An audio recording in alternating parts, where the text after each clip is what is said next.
Staffing Professionals v. Robertson. So forgive me if I mispronounce your name. Ms. Cancienne? Yeah. Close? Very nice. All right, welcome. Take it away. Thank you, Your Honors. It's very good to be here this morning. My name is Phyllis Cancienne, and I represent the appellant Peoplesource Staffing Professionals. At the outset, I wanted to respond, if I may, to the supplemental letter brief submitted by the counsel for the defendants, and in particular their assertion that Peoplesource did not identify any competent evidence of a financial loss or harm resulting from or caused by what they describe as bad acts under the Unfair Trade Practices Act. To the contrary, not only did Peoplesource allege in their original and amended complaint that they had sustained financial loss caused by the solicitation of both their employees and their customers, but they also admitted summary judgment evidence in the form of declarations where the defendants actually bragged, Ms. Anna Robertson and Shauna Bradley, about the fact that they had successfully solicited customers of the appellant, of Peoplesource.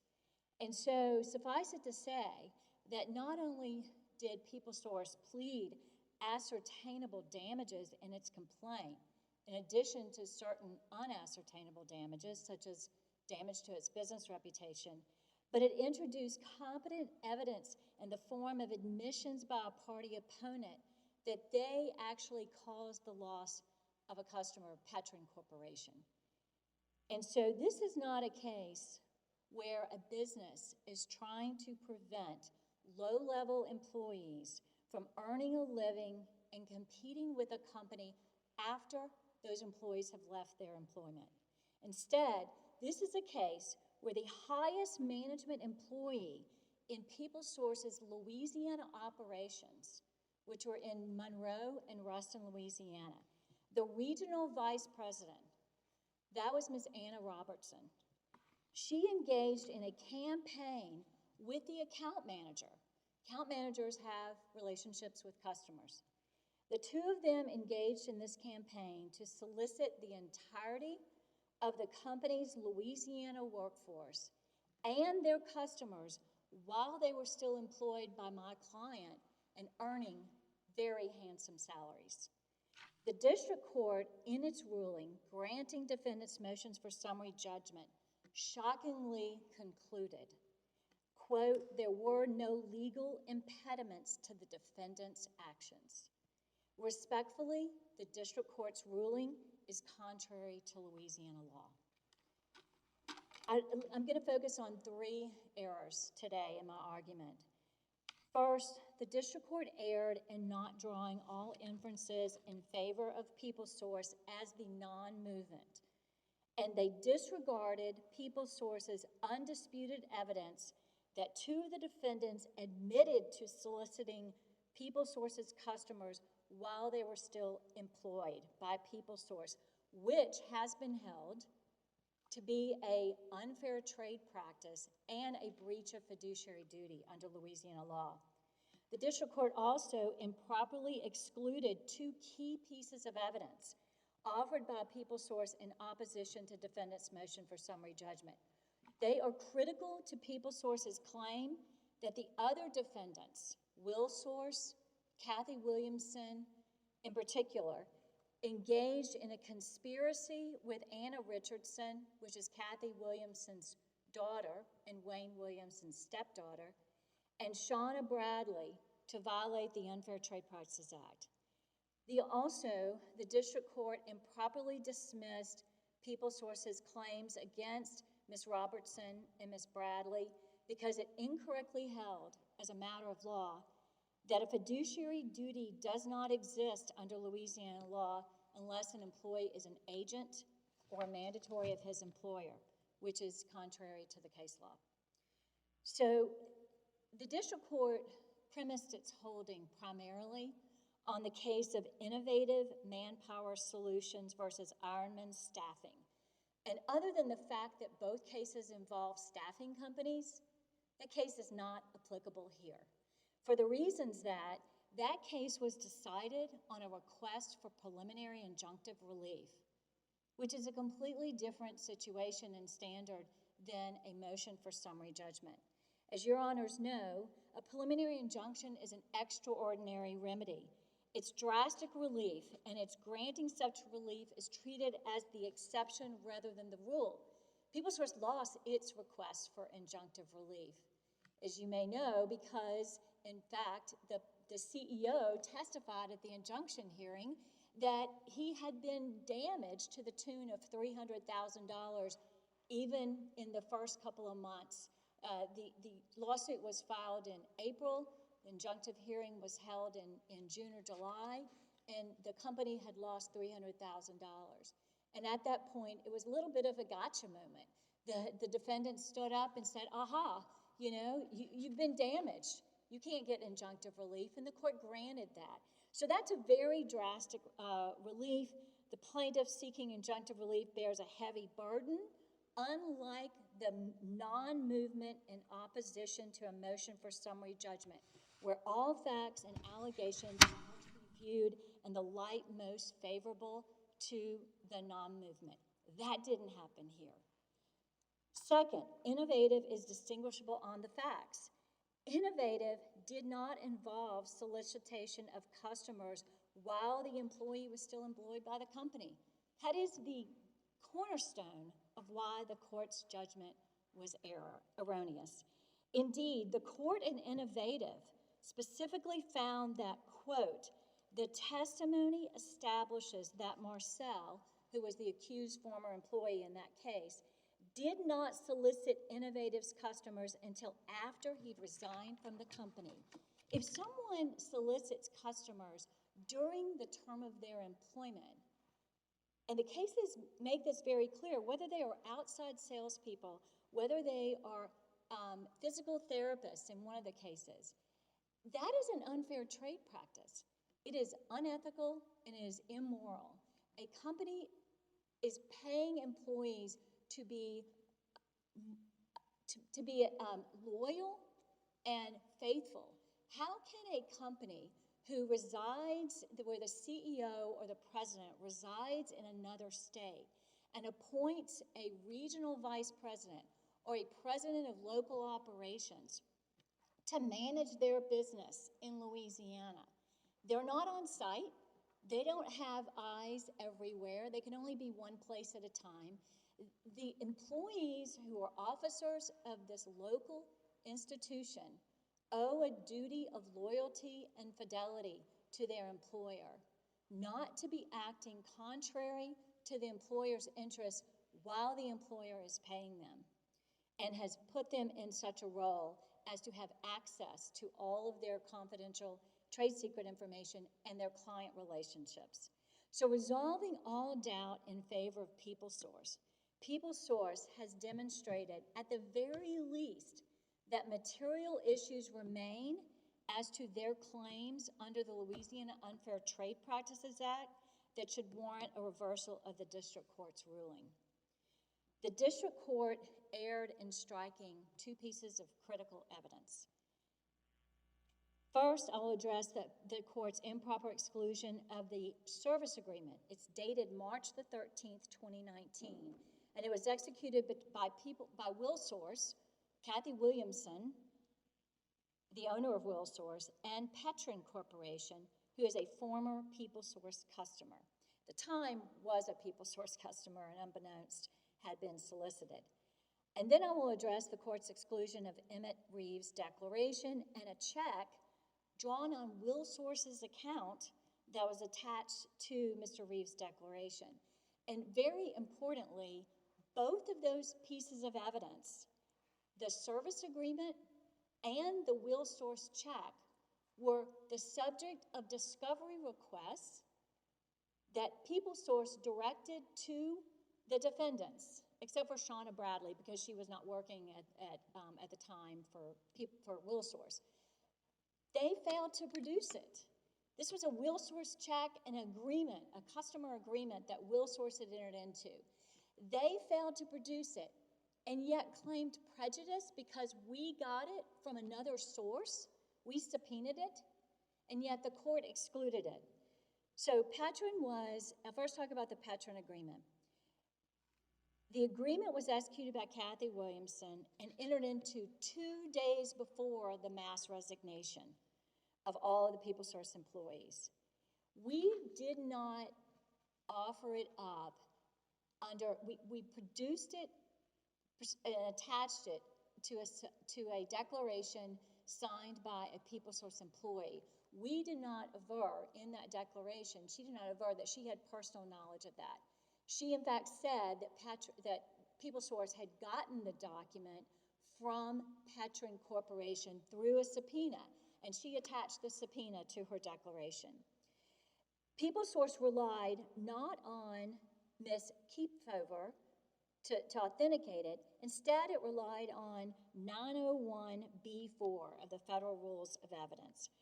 901A states that the authentication standard for the admissibility of a document can be satisfied by evidence sufficient to support a finding that the matter in question is what it purports to be. Rule 901B4 provides a specific example of how this standard can be satisfied, and that's by examining the appearance, the contents, the substance, the internal patterns, or other distinctive characteristics taken with all the circumstances. There are a number of reasons why this agreement should have been admitted under 901B4. First of all, it was produced by Patron Corporation. Patron, and not us, not somebody else. It was produced by a company pursuant to a subpoena. It contains Willsource's logo on the very first page. There's a notation on the bottom left corner that it was amended in March of 2019, which is the very month that it was signed. So it certainly makes sense that it might have been pulled up and amended on the month that it was signed. It shows it was executed on March 13th, 2019, 2 days before the mass resignation of all the Peoplesource employees. The signature of Kathy Williamson matches exactly her signature on the affidavit she submitted in support of her motion for summary judgment. A layperson can look at those signatures and see they are look identical. Perhaps most importantly, though, the undisputed testimony in the record establishes that Shauna Bradley admitted that she was involved in successfully diverting Patron as a Peoplesource customer to a Willsource customer prior to her resignation on March 15th. It fits. The circumstances all show that this document is what it purports to be, and that it is an agreement signed by Willsource diverting that company as a customer of Peoplesource to Willsource. What did the district court say about all of that? I'm sorry, Your Honor? What did the district court say about all of these statements that you're making The now? district court simply said that Courtney Kiefover, the employee of Peoplesource, could not authenticate it because she did not have personal knowledge of it in her declaration. And we argued the exact same things I'm arguing now, that 901B4 allowed it to be admitted, the circumstances, and the court denied our motion granted the motion to strike. Counsel, can Yes. I realize we usually start with jurisdiction, but I wanted to make sure you got out your argument this morning on the merits, but I do have a jurisdictional question for you. I'm looking at your statement of jurisdiction in your blue brief, and it says that the district court had jurisdiction under 28 United States Code section 1331 because this was a civil action arising under the Constitution, laws, or treaties of the United States. Is there a federal claim anywhere in this case? No, Your Honor, we actually amended the complaint to establish diversity. Great, so 1332. Yes. And the plaintiff in this case is an LLC? Yes, and we did have to go back and drill down and make sure that there was complete diversity. Yeah, so I'm looking at what I think is the operative complaint, and it says Peoplesource is a limited liability company organized and existing under the laws of Oklahoma with its principal place of business in Oklahoma City, Oklahoma. Our precedent requires for an LLC not the principal place of business because it's obviously not a corporation. It's a limited liability company, so you have to allege the membership of the LLC. Is there record evidence about the members of Peoplesoft? Yes, Or, there are. In the amended complaint, there was, all of that was cured in the amended complaint. Is the amended complaint the plaintiff's second amended complaint? Yes. Because I'm looking at it and I don't see it. So It maybe may be the first amended complaint. I believe it, Your Honor, I'm actually not positive if it was the first or the second amended complaint, but the LLC members were only if I recall, there was just one or two LLC members. Well, maybe on rebuttal if you have it handy, it would be helpful. I'm sorry? Maybe on rebuttal if you have it handy. Yes, I will look it up in the record. Yes. But I know that that was specifically addressed by the court, and they asked that Peoplesource amend its complaint to state the domicile of each of the LLC members, and they did that. And I believe the court was satisfied that jurisdiction existed. Thank you. Thank you. All right, we'll see you back on rebuttal. On the appellee side, I think y'all are going to divide some time. So, Mr. King, 15 minutes. we'll hear from you 15, and Mr. Myers for 5. May I begin? May I please the court, Brady King on behalf of Wayne Williamson, Kathy Williamson, Anna Robertson, and Willsource. I want to make the record pretty clear. We briefed it in great detail. Wayne Williamson had been in the temporary staffing business for 5 decades, Kathy for 2 or 3, and Anna Robertson for at least 2 decades. So they were well versed in this business. They also had previously done business with every one of the customers that you just heard Peoplesource Counsel identify. Petrin, Graphic Packaging, they knew who they were, and Graphic Packaging and Petrin knew who they were. None of these 3 defendants were under a non-compete. They had absolute right to compete against Peoplesource, particularly Kathy Williamson and Wayne Williamson. Willsource was organized under Delaware law, but allowed to do business in Louisiana. It was a temporary staffing agency. It had no legal impediment against operating as a staffing agency or competing against Peoplesource. It was under no non-compete. The only constraints to Will Staff's ability to compete against Peoplesource would be under the Louisiana Unfair Trade Practices Act. No contractual impediment. I think that's important to keep in mind because you have Willsource out here that within the bounds of the Louisiana Fair Trade Practice Act can clearly, openly compete against Peoplesource. I'm going to get to the Unfair Trade Practice Act argument, but I want to clear up, I think, 2 very easy points. The first is one of the theories of recovery that is being appealed is the Trade Secret Act. Now, when this, I think it's 50 page to 80 pages of pleadings, most of it dealt with the allegations that these defendants got into Peoplesource's servers, went through their files, got all these business records, got all these client lists, got all of these customer lists. That was sort of the thrust of the claim. But on appeal, if you notice, on appeal, Peoplesource on this very important claim, as originally pled, has relied upon one document to support its trade secret claim, and that is a Petrin candidate list. One document. They allege we just rifled through their documents and accessed their servers, but on appeal, they cite to this court one document that they say Willsource used to Peoplesource's detriment, and it's a Petrin candidate list.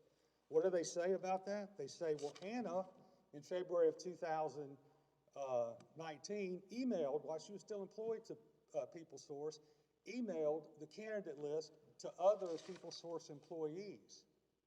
And that's it. That's all the evidence they have. There was no evidence on motion for summary judgment that the candidate list that was properly circulated amongst the then Peoplesource employees ended up in the hands of Willsource, or more importantly, Willsource ever used that to compete against Peoplesource.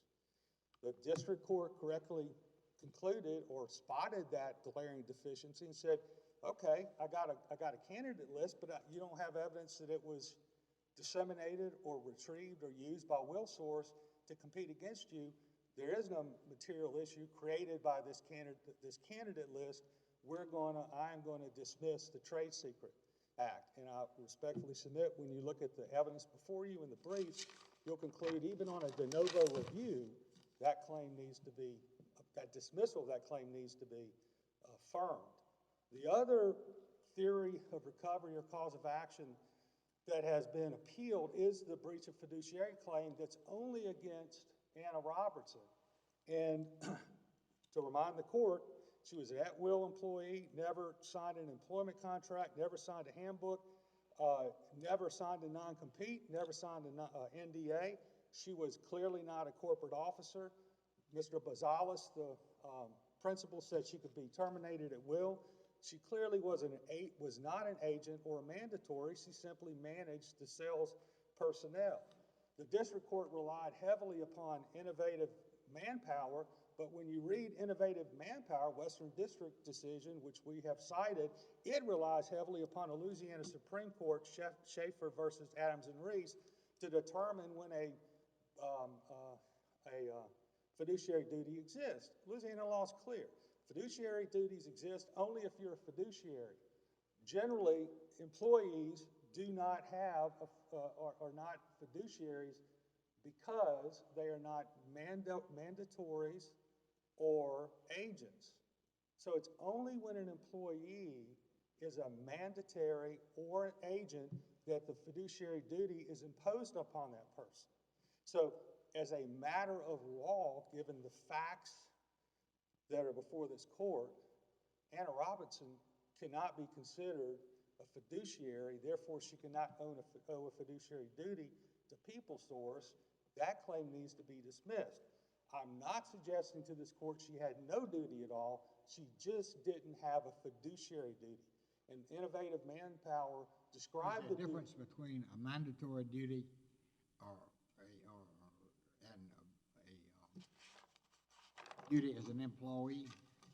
One is the highest duty of good faith dealing with your employer, and the other that is ascribed to or burdened upon an employee is just loyalty and fealty. It's a lesser duty. But fiduciary duty is a very high duty. She clearly was not a fiduciary, and that duty should not be imposed upon her. But, I mean, I'm led to believe that a fiduciary duty with respect to employees is a duty of fidelity, and that they are used, that the duty of fidelity is used interchangeably with the duty of fiduciary duty whenever they're discussing the duty of an employee to its employer. I would ask the court to look at Schaefer versus Adams and Reese. They make that distinction crystal clear, and they discuss that. The Louisiana Supreme Court discusses that very, very real difference in that decision. And I think that's what innovative relied upon, a Louisiana Supreme Court case dealing with fiduciary duties. I want to get into the Unfair Trade Practices Act now.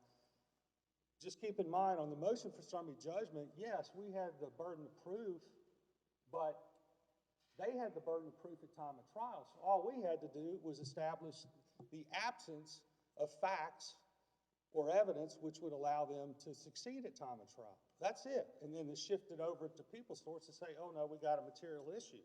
But they ended up, because they had the burden of proof as the plaintiff, they had the burden of proof as plaintiff, they were going to have to come forward with the evidence, not Willsource. And what evidence did they come forward with? They never took the opportunity to depose Anna Robertson. They never took the opportunity to depose Mr. Wayne Williamson or Kathy Williamson. They complained about how Petron treated them. They never deposed a representative from Petron. They never deposed a representative from Graphic Packaging. They never deposed any of the other representatives of the businesses at issue. Don't know why, but we don't have, for this record, the benefit of what those representatives might have said. So when their Trade Secrets Act claim sort of withered away, they pivoted and they said, we've got unfair trade practices because you have lured away employees, you've lured away customers, and you've lured away temporary employees. And I want to be sure y'all understand, in the temporary staffing agency world, you have, I guess, permanent employees, clerical, that work in the office. Then that staffing agency has a number of temporary employees that they then lend or rent out, so to speak, to their customers. So luring away of employees, I wanted to draw the court's attention to the actual verbiage of innovative manpower. It's cited always for the proposition that there's a fine, definitive line between not being hired or not being an employee and what you can do after that. And that's what you heard today, that an employee, while still hired, can't do anything to set up a new shop, can do nothing to set up a new business. What I think is missed is that the defendant in innovative manpower actually gave it a notice on June the 29th, but made it effective July the 1st. So there was a 3-day lapse. Guess what the defendant did in innovative manpower, while he was still quote unquote employed?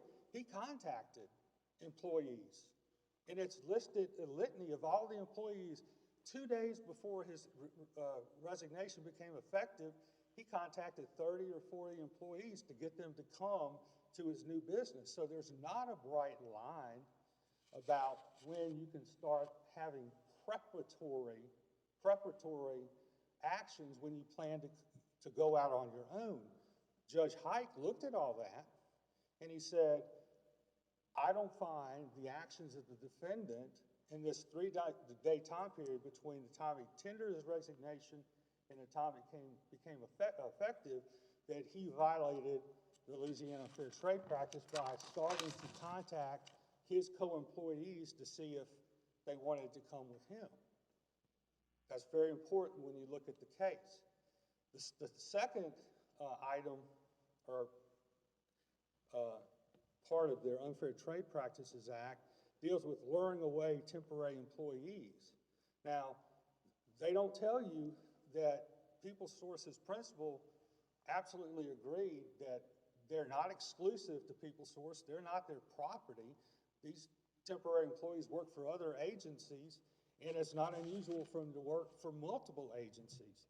Both Mr. Bazalis and Courtney Kiefover both testified they were unaware during the preliminary injunction hearing, which is their only sworn testimony, live testimony, they were unaware of any temporary employee that left Peoplesource and went to work exclusively with Willsource. The third claim of this Unfair Trade Practices Act claim is luring away customers. And again, customers are just like temporary employees. Customers use multiple employment agencies. They go back and forth. They use them simultaneously at times.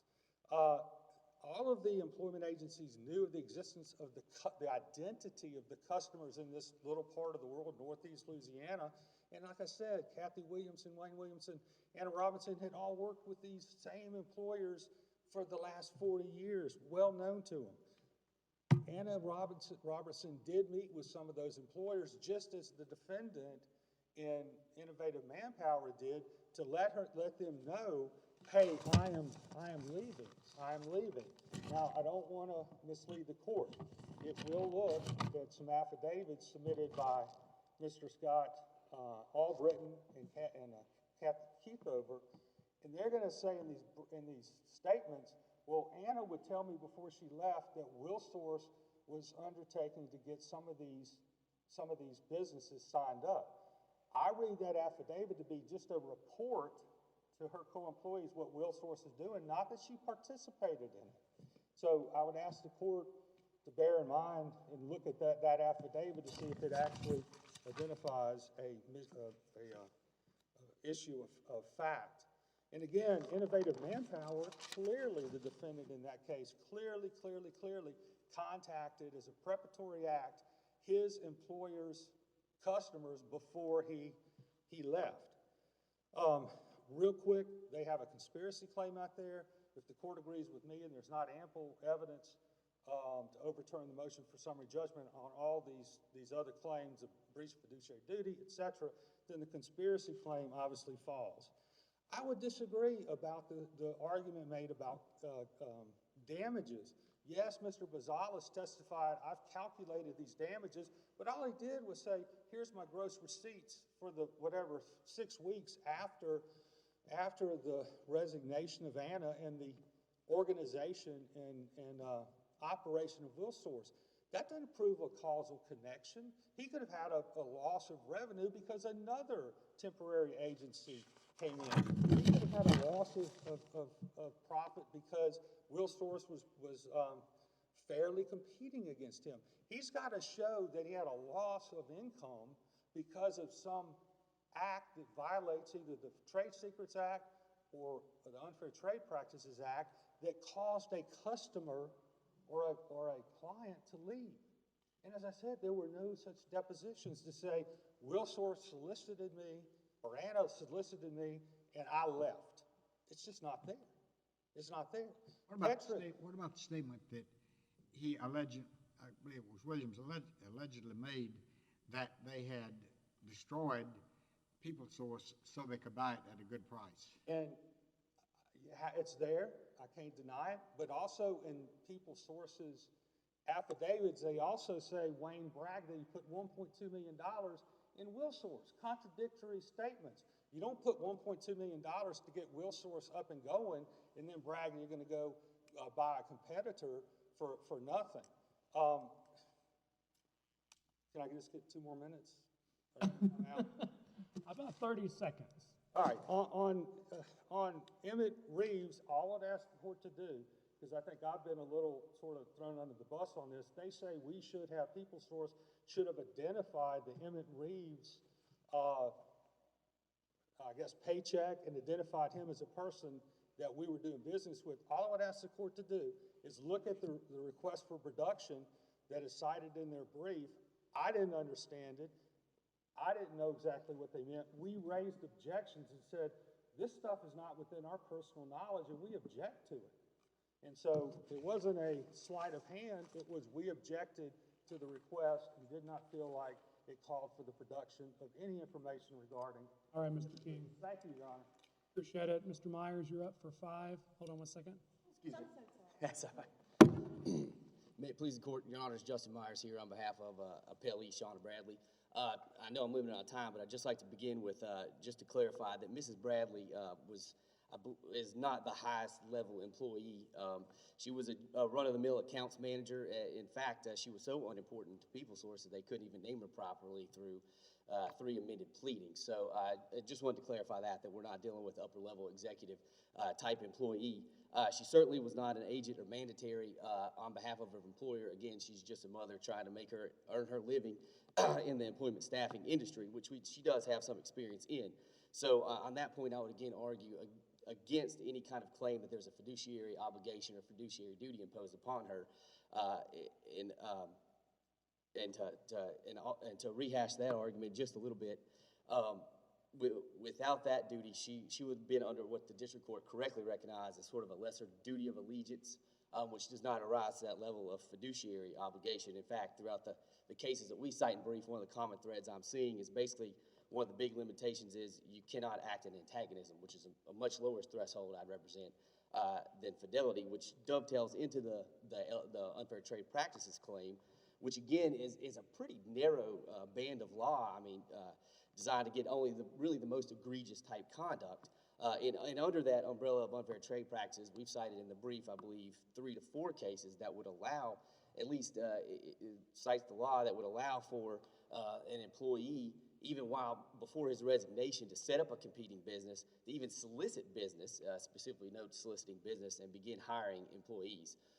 Under some of the facts of those cases, they may not have actually solicited the business, but each of those courts do cite that law, and I would represent that anything cited to Mrs. or charged to Mrs. Bradley in this matter would have been at most a preparation to compete, falling outside of those very egregious, fraudulent type activities that the unfair trade practices was designed to cover. And again, with Ms. Bradley specifically, unlike the other defendants in this matter, there is another layer that we have to look at, and that would be the non-competition agreement. She was, in fact, under a non-competition agreement in this case. But we would submit to you that the district court correctly decided that agreement should not apply, particularly its non-solicitation provisions, due to its being invalid under Louisiana law, which, as this court I'm sure has heard many times, is got a very severe public policy against such type agreements, which is specifically referenced in statutes. 23-921, particularly the preamble, even states that all agreements that don't fall under its mechanical adherence to its categories are going to be null and void. And we would submit that on the cases we cited in brief that these stringent type limitations to non-competitions are also going to extend to any non-solicitation provisions. In the agreement that's in the record that Ms. Bradley signed back in 2016, we would submit that it's going to be invalid under Louisiana law due to its just general overbreadth in the definition of its business, particularly the fact that it tries to get any type of recruiting and placement of employees plus generic payroll services. And then it even goes on, I think it's section 5, subsection C, that says this agreement would even extend further to any other business that the company may become involved in throughout the future. And again, it's a mechanical adherence, but that's the way the Louisiana cases we would submit treat these things. And given this overbreadth, I think we'd have to get rid of the non-competition agreement, including the non-solicitation privileges, which again would bring us right back to the meat of the coconut, so to speak, in that unfair trade practices claim, which seems to be where everything's lying as far as Peoplesource is pursuing. And again, to highlight on the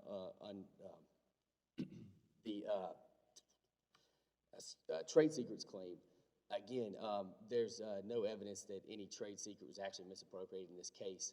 I would submit that the February 4th email that Peoplesource relies upon to Mrs. Bradley shows nothing other than Mrs. Bradley received, along with other Peoplesource employees, a list of those workers, I guess, working, quote, shutdown work for the heavy industry in the area where they're from, and that was it. There's nothing more there's no connecting that dot to that Mrs.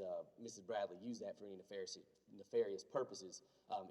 Even citing later, they like to cite that she may have made some omissions that are in the record. There's no connecting that she would have used that in antagonism or against her employer. So I would submit that the unfair trade practices as well, the trade secrets claim dismissal should be affirmed as well. Your Honors, thank you for your time. All right, Mr. Marks, thank you. I never heard meat of the coconut before. That's a new one for me.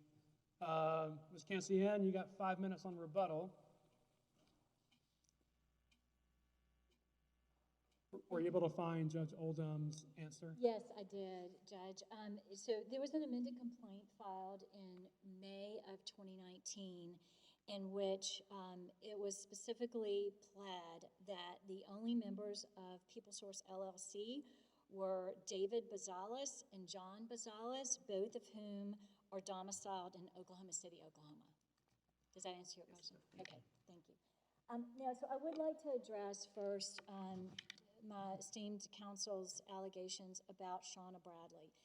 Shauna Bradley did have a non-compete agreement and a non-solicitation provisions. That's not what we're suing under. She did not compete. I don't know if she did or not, but we have no evidence that she competed after she left. She's being sued because she engaged in an unfair trade practice while she was working for Peoplesource. And the testimony from Scott Albritton, which is in the record and was referenced in our opposition to the motion for summary judgment, is this. Did Shauna Bradley ever indicate that she had successfully moved Peoplesource clients over to WillSource before March 15th, 2019? That's the date she resigned. Mr. Albritton responds, yes, she did. And which clients were those? Do you recall? Petron Corporation specifically. I remember her telling me that after I found out that she knew about the mass resignation, that she mentioned that. She also mentioned that Graphic Packaging, they had been in negotiations with getting their agreement signed already as well. So this is... Let me ask you just incidentally, you continue to refer to mass resignations. How many were There in were, the mass? I believe there were 9, and the reason why we say that, Your Honor, that's referenced in another case as a mass resignation. I think it's the KBK financial case. But the reason why we say that is because it was all of our workers. The company has 2 locations in Ruston and in Monroe. And every single employee resigned on the exact same day using the exact same form letter. And, Your Honor, the reason why they all resigned is because the top vice president at those offices told them that Peoplesource is going to be driven out of business. Everybody's resigning, and you should too. And this is their boss talking to them. You should resign because we're also taking their customers and all the employees, and so they will have to close or sell the company for pennies on the dollar to Willsource, which, by the way, has the same name as Peoplesource. Before, the owners of Willsource had owned prior staffing companies. They had sold a staffing company to Peoplesource. Never before had they had the word source in their name of their companies. They adopted that name and also took their customers and their employees. So that's why we use the word mass resignation, because it was all of them. But in addition, my other esteemed counsel referenced the fact that, well, Innovative did involve solicitation of customers, and so it is analogous. And that's not at all what the evidence showed. The evidence did say, the court did note that one of the employees had had lunch with a customer and had told them they were leaving. They never testified. There was no evidence admitted that they had actually solicited the customer to go with them. At some point, employees may tell a customer, I'm going to be resigning. That's not an unfair trade practice. That's not what we're saying they did. We're saying they took customers, and that is proven by their testimony that they successfully did that before they left. And if that is not an unfair trade practice, then I really don't know what is. And in fact, the courts have said that it is an unfair trade practice. That act of soliciting a customer while you're working is an unfair trade practice. And it almost doesn't matter if it is the highest officer, the account manager, a physical therapist, a low-level employee. In my opinion, and the cases support this, that all employees owe a duty of loyalty not to steal business. It's different to say you can prepare to compete. Yes, the courts say you can prepare to compete.